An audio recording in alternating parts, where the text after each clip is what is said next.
Hello, my name is Eric Nunez, and thank you for viewing my presentation. Please use this video as evidence of my extensive research on the topic of identity theft.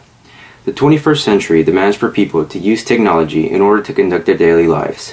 Advances in technology allow people to complete a variety of tasks like shopping for clothes, paying bills, balancing a checkbook, uploading a homework onto YouTube, etc.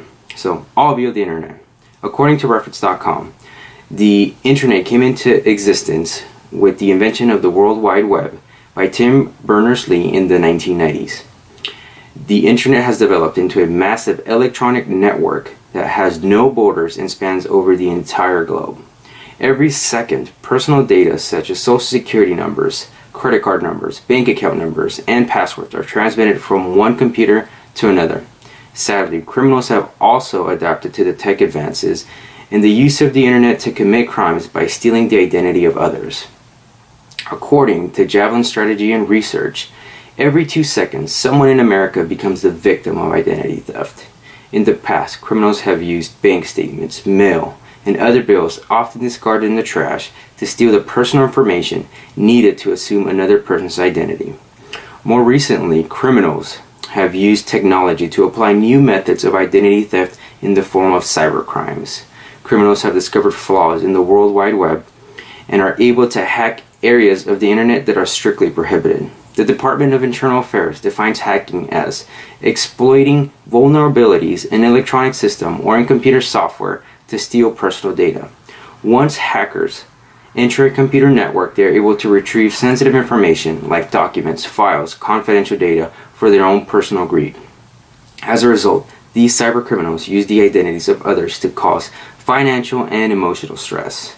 An example of computer hacking in which personal information was stolen was in 2013 when a criminal installed malware in the security and merchant systems of the retail store Target. According to the U.S. Department of Justice, the malware was designed to steal credit card numbers, phone numbers, and home addresses that all belonged to the Target's customers. Personally, I graphically remember this hacking because my bank reached out to me to block my debit cards and change my account numbers. Fortunately, I did not lose any money or suffer financial stress to some extent. However, till this day, the Target hacking is an emotional burden because I feel paranoid and vulnerable because someone stole my identity. As a result of the hacking, a CNN Money reported in 2015 that Target had to settle a class action lawsuit and pay their customers over $10 million in damages.